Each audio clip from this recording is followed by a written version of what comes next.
Welcome to the 8 Digital Podcast. Today on the show, we turn our spotlight to a towering figure who ruled the fashion world with unmatched vision and an iron will, Anna Wintour. With her signature bob haircut, ever-present dark sunglasses, and an icy glare that could stop a runway in its tracks. She wasn't just part of fashion, she was fashion. After 37 years at the helm of US Vogue, Anna Wintour has officially stepped down from day-to-day editorial duties, but not from power. Far from retiring, the 75-year-old icon remains the global editorial director of Vogue and chief content officer at Condé Nast, overseeing some of the biggest names in publishing. Vanity Fair, GQ, Wired, Glamour, and more. After 37 years at the helm of US Vogue, Anna Wintour has officially stepped down from day-to-day editorial duties, but not from power. Far from retiring, the 75-year-old icon remains the global editorial director of Vogue and chief content officer at Condé Nast, overseeing some of the biggest names in publishing. But who really is Anna Wintour? Let's talk about her. So the fashion world definitely did a double take on June 26th, 2025. For so many people, I think it felt like this huge shift, almost like, the end of an era, seeing Anna Wintour step aside from the day-to-day running of US Vogue. After, 37 years? It's incredible. 37 years. It's staggering, really. Absolutely. And you can just imagine the headlines, right? Screaming retirement, exit. It felt monumental, didn't it? I mean, for nearly 4 decades, she was American Vogue. Her vision was just imprinted on every single page, every shoot, every cover. It defined the magazine. Totally. So the initial reaction was just this collective gasp, like a wait, what moment across the industry. Because, honestly, it's hard to even remember Vogue without Anna Wintour. That kind of staying power at the absolute top, especially in fashion, which is so ruthless. It's almost unheard of. It really is. And here's where it gets really interesting, because you know how headlines are. They don't quite tell the whole story. This isn't her retreating into the sunset. It feels much more like a strategic repositioning. She isn't actually retiring. Not even close. Not at all. Far from it. Right. She's still very much in a powerful position at Condé Nast. She's still the global editorial director of Vogue, which means she's overseeing the brand worldwide, keeping all those international editions, consistent but also local. And crucially, she keeps that huge role as chief content officer at Condé Nast. Which covers a massive portfolio. Exactly. Big hitters like Vanity Fair, GQ, Wired, Glamour, Condé Nast Traveler. It's a whole empire. So this move isn't about stepping away from influence. It's more like focusing it, maybe? Yeah. Looking at the bigger picture instead of the daily grind. Precisely. And I think to really get what this shift means, you first have to grasp the sheer scale of what she was doing before. As editor-in-chief of American Vogue, her 37-year tenure, as you said, wasn't just long, it was longer than any previous editor, a record-breaking run. So she wasn't just an editor. She became the definitive voice for a generation, really. For almost 4 decades, she was that singular vision behind what many people consider the absolute fashion Bible. Her influence wasn't just on Vogue's pages, it deeply shaped the whole cultural landscape. What people wore, who became a star, how fashion connected with art, politics, everything. Yeah, you can really see that ripple effect. Definitely. And Condé Nast's CEO, Roger Lynch, actually gave some insight. Yeah. He mentioned that Wintour had been juggling, get this, 3 major roles since 2020. 3. Yeah, editor-in-chief of US Vogue, global editorial director for all of Vogue, and chief content officer for all of Condé Nast. It's just an incredible workload. That sounds unsustainable. Exactly. Yeah. So Lynch basically said a reallocation of responsibilities was, kind of inevitable, almost necessary for the company to work efficiently and, grow globally. It really signals this conscious decision to bring up new editorial leaders. Nurturing the next generation. And Wintour herself apparently said in an internal meeting something like, "My greatest pleasure is helping the next generation of impassioned editors storm the field with their own ideas." Which is quite telling. It's not just stepping back. It's strategically cultivating the future, making sure her legacy lives on through people she's helped empower. That makes sense. So it's less about retirement, more about evolution. I think so.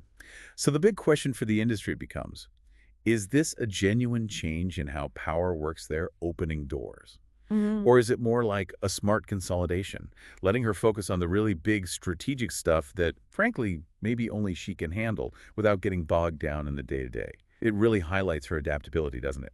Even at 75, always thinking ahead, evolving with the media landscape. Her thinking ahead today, like you said, it speaks volumes. But to really understand how she got here, we need to go back to the beginning. Who is Anna Wintour? What shaped her? She was born November 3rd, 1949 in London. And her background was just steeped in journalism and media right from the start. It was in the family. Yeah, completely. It's almost like her path was set. Her father, Charles Wintour, was the editor of the London Evening Standard, apparently known as Chilly Charlie. Oh, Chilly Charlie. Right? Suggests a certain demanding nature, maybe. He definitely instilled that professional ambition in her, that understanding of how media works. But her mother, Eleanor Wintour, was influential too. A philanthropist, film critic, social worker. She's credited with influencing Anna's political views and that famously strong will. You can almost see the blueprint forming early on. That mix of media savvy and strong convictions. Exactly. And the signs of rebellion, that innate style sense, they were there really early. She dropped out of North London Collegiate School at 16 back in '66. Clearly wasn't one for sticking to the rules. Definitely not the traditional path. No way. Had the signature bob haircut at 15, and apparently used to rebel against the school dress code by shortening her skirts. A little hint of the trendsetter to come. Even then. Even then. Teachers were apparently tearing their hair out. And her early career philosophy kind of sums it all up. She took fashion classes at Harrods, but ditched them, famously saying, "You either know fashion or you don't." Wow. That's a decisive. Isn't it? Just pure confidence in her own vision right from the start. It wasn't about learning rules, it was about having the instinct. It absolutely was about instinct. Yeah. And when you trace her climb up the ladder, you see how those early experiences, plus that inherent drive, really forged the figure she became. Her first fashion job, her dad actually got it for her at the Biba shop when she was just 15. Biba, iconic. Right. A real immersion early on. Yeah. Then she worked at Oz magazine, which was quite counterculture, before starting a 5-year run at Harper's and Queen in 1970. And that period was key because, as she put it, she was basically thrown into my career with ignorance. I knew nothing. Learning on the job. Totally. But she learned everything there. Navigating the market, picking clothes, finding talent, putting layouts together, writing captions, multitasking like crazy. That hands-on, figured-out approach gave her this incredible foundation. Made her adaptable. Exactly. And her assistant back then, Claire Hastings, said something really telling. Anna had the power to make people do what she wanted with a look or a sentence. That power look, it started early, building that demanding reputation. Then she made the jump to New York in '76. Worked at Harper's Bazaar US first, but actually got fired after 9 months. Fired? Really? Yep. Her shoots were apparently too sexual, too ahead of their time, maybe. Then she landed at Viva, Bob Guccioni's women's magazine, where she had a lot more creative freedom. She really thrived there, connecting with brands, trying to build this feminist magazine. But Viva folded in '78. After that, a brief stop at Savvy, which was aimed at executive women. She apparently couldn't quite connect with their need for, like, low-priced office wear, but she remembered that audience, the powerful businesswoman, and definitely targeted them later at Vogue. Interesting connection. Yeah.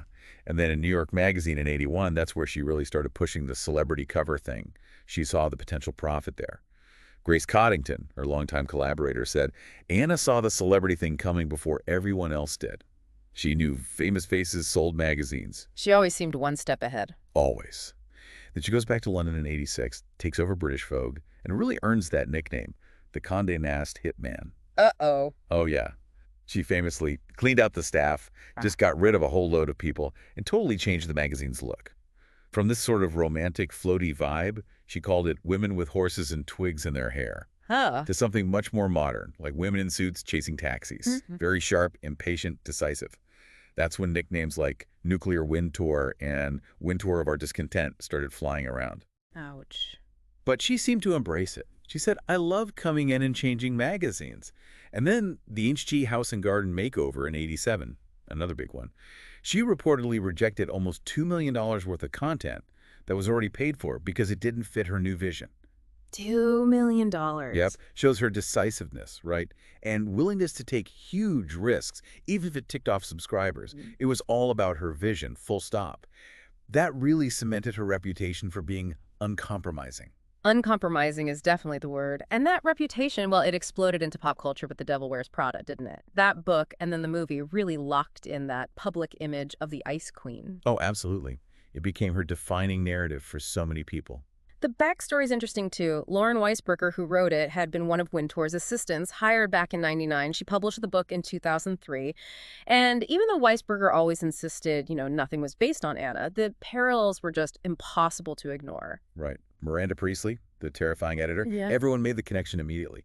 Exactly. Torturing poor Andrea Sachs with impossible tasks. Yeah. The book was a huge hit because it felt like this secret look inside Vogue, inside Wintour's world. And Wintour's reaction was classic Wintour, wasn't it? Totally dismissive, almost strangely calm. She claimed she couldn't remember who that girl is. Said she was bemused, not offended, didn't care. Mm-hmm. Playing it cool. Completely.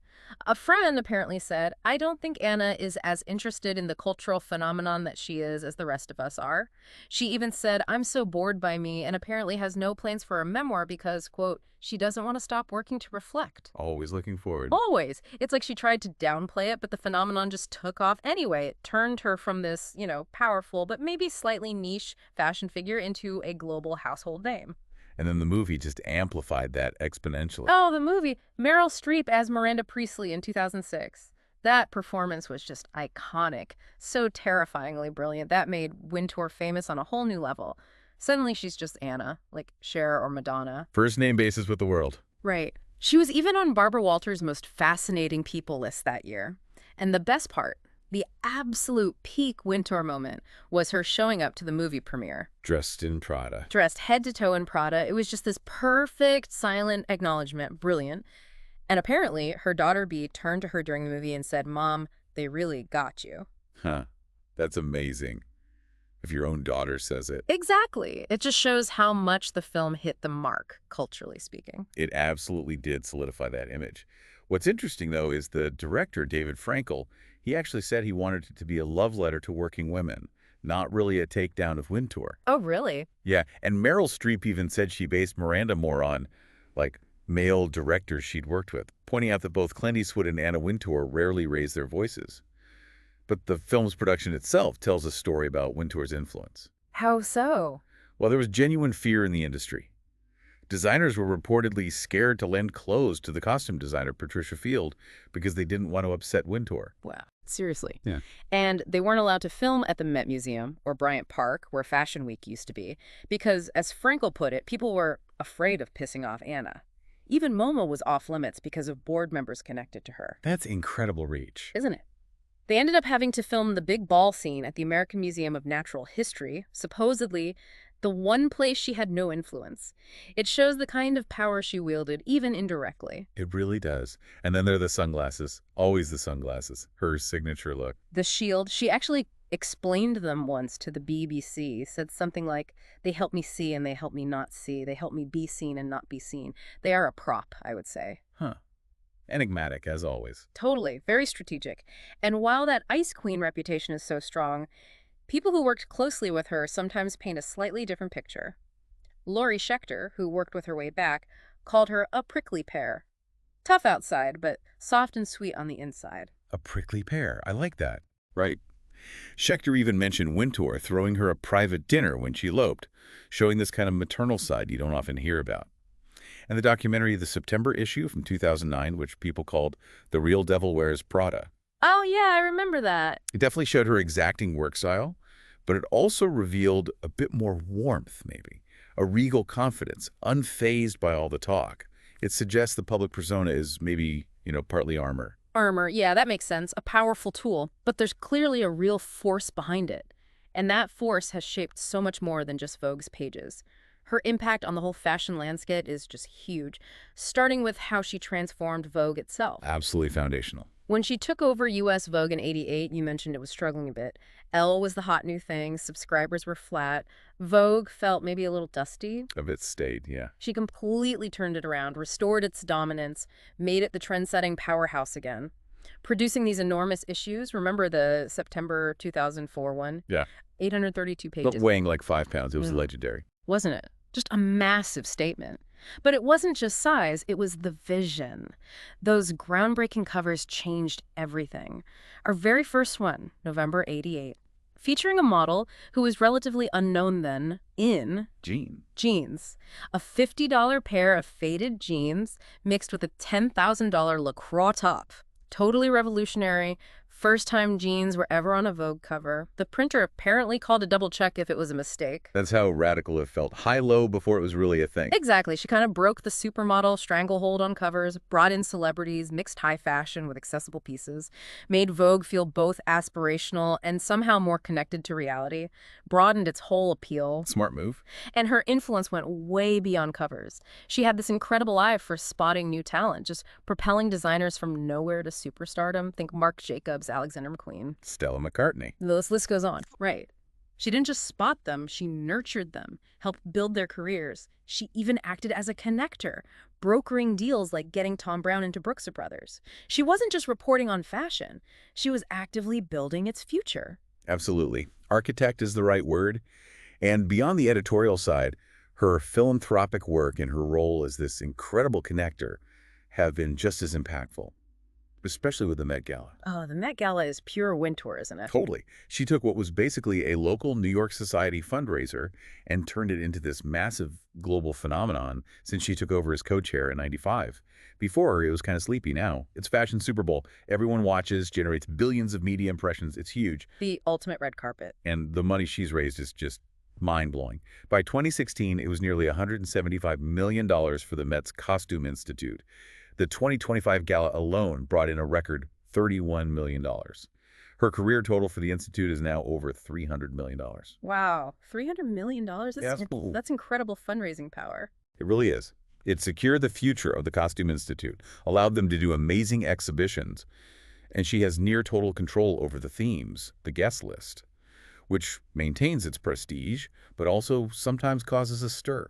Right, there have been controversies. Yeah, like the China Through the Looking Glass theme in 2015, accusations of cultural appropriation. Or her saying in 2017 she wouldn't invite President Trump again.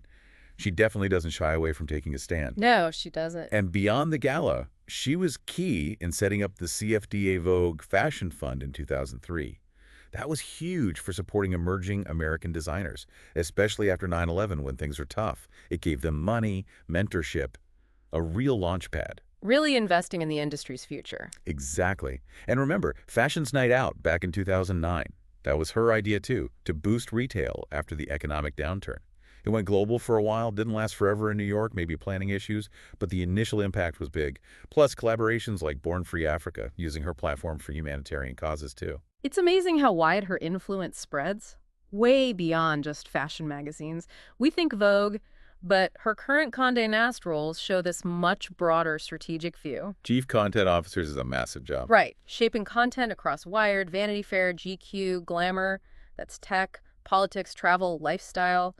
Her insights are clearly valued way beyond hemline. It shows a broader business acumen. And her network is just incredible, not just fashion people. It's fascinating who turns to her for advice.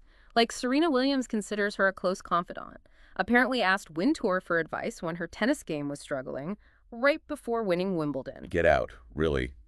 Seeking tennis advice from Anna Wintour. I know. It speaks volumes about the respect people have for her strategic mind, whatever the field. And Bradley Cooper sent her the script for A Star is Born for feedback before he'd even cast Lady Gaga. Wow, so she's like this trusted consigliere across industries. Seems like it. A savvy businesswoman whose taste and critical eye are valued at the highest levels. And then there's her political engagement, too, which is pretty significant. Yeah, she's been a major Democratic fundraiser. It's huge. For Obama, for Hillary Clinton, co-hosting big events like that Runway to Win thing for Obama's 2012 campaign, mixing fashion and politics, and more recently, co-hosting an event with Kamala Harris in 2023. It's about leveraging that intersection of fashion, culture, and power. And that strategic engagement ties right into her foresight, especially looking globally. She saw the importance of Asian markets years ago, way before it was obvious to everyone else. Ahead of the curve again. Definitely. Promoting that China. Through the Looking Glass exhibit at the Met in 2015 wasn't just cultural, it was strategic, highlighting China's growing importance, not just as consumers, but as a design force. Right, it drew huge crowds. And during a trip to China that year, she met with young local designers. She didn't just observe, she engaged. Told CNN Style their sensibility and their work ethic is absolutely extraordinary, and predicted they'd have a huge influence. She was basically telling the industry, pay attention, this is where things are heading. Paving the way. Exactly. Pushing for deeper, more respectful engagement. Seeing Shanghai, Seoul, Tokyo as hubs for innovation, not just places to sell luxury goods. And today, Asia accounts for over $215 billion a year in the luxury market.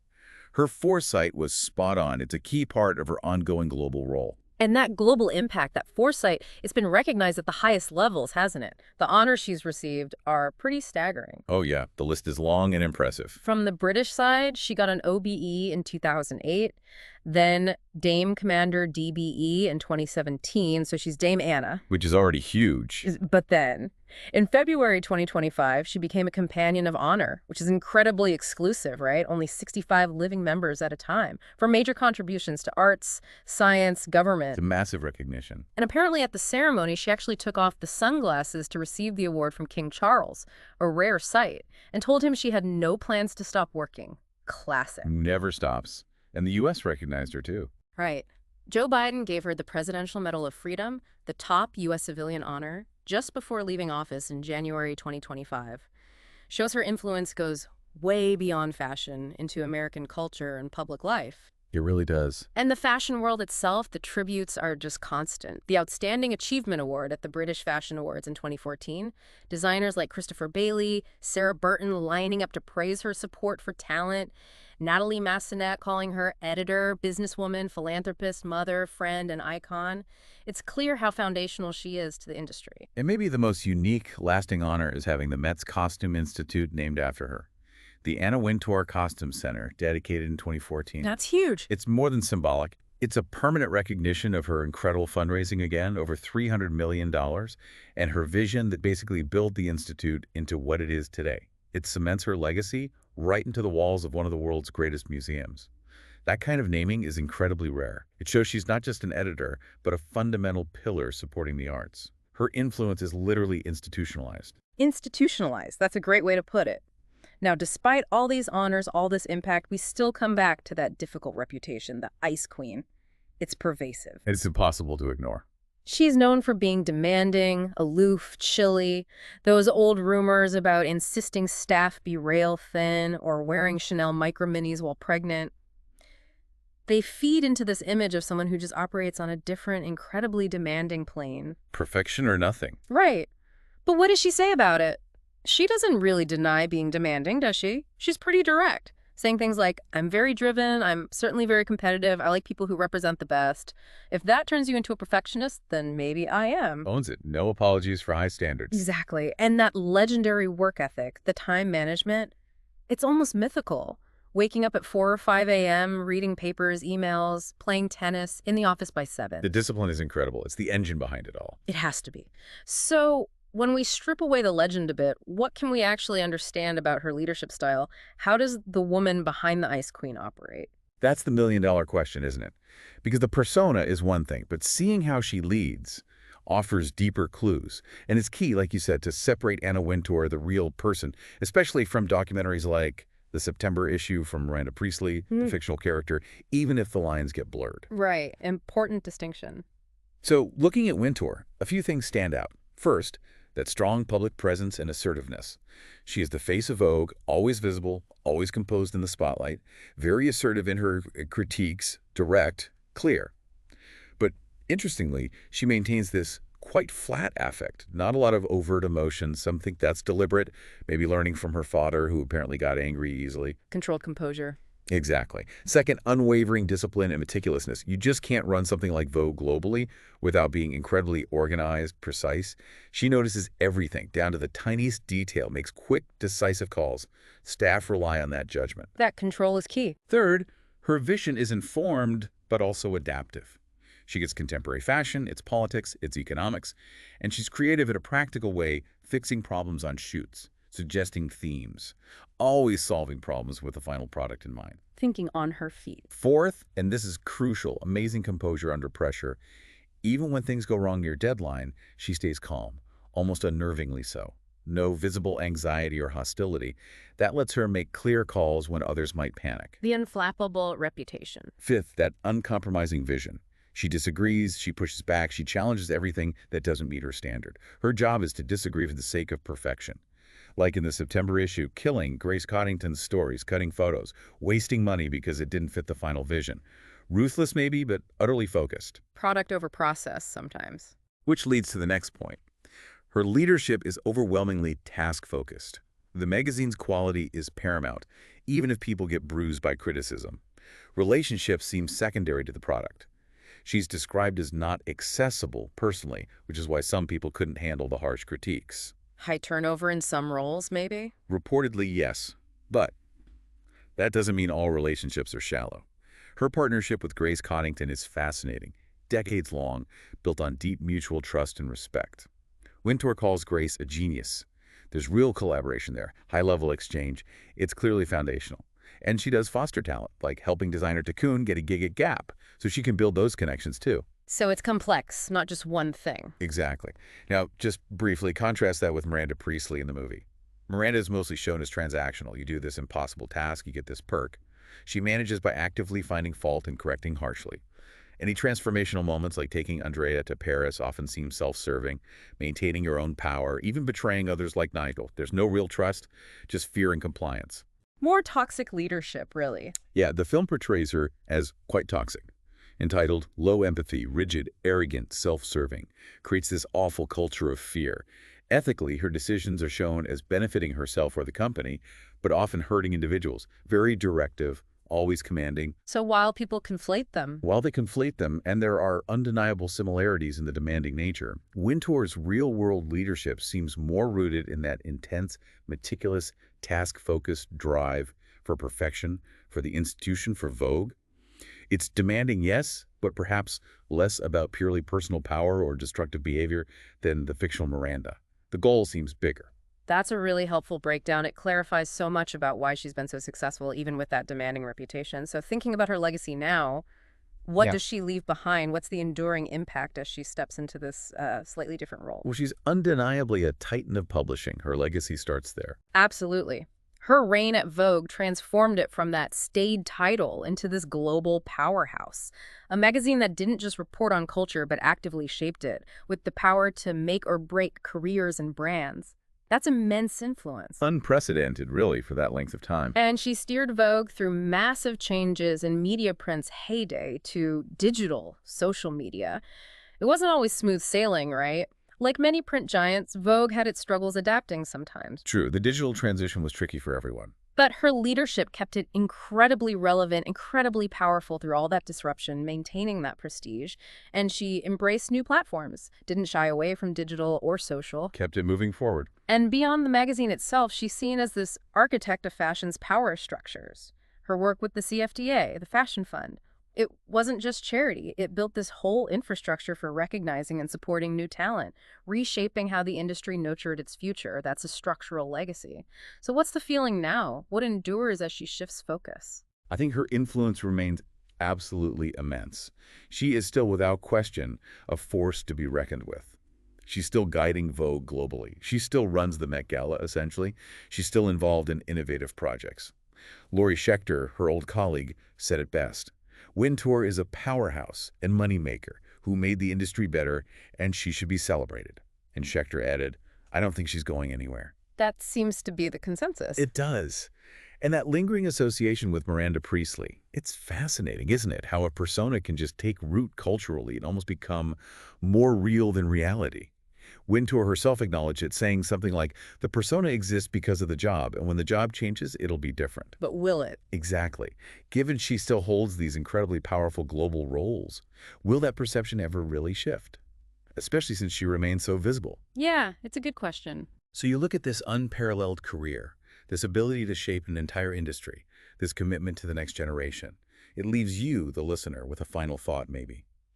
As Anna Wintour moves from the day-to-day to this broader, strategic role, how will her legacy keep evolving?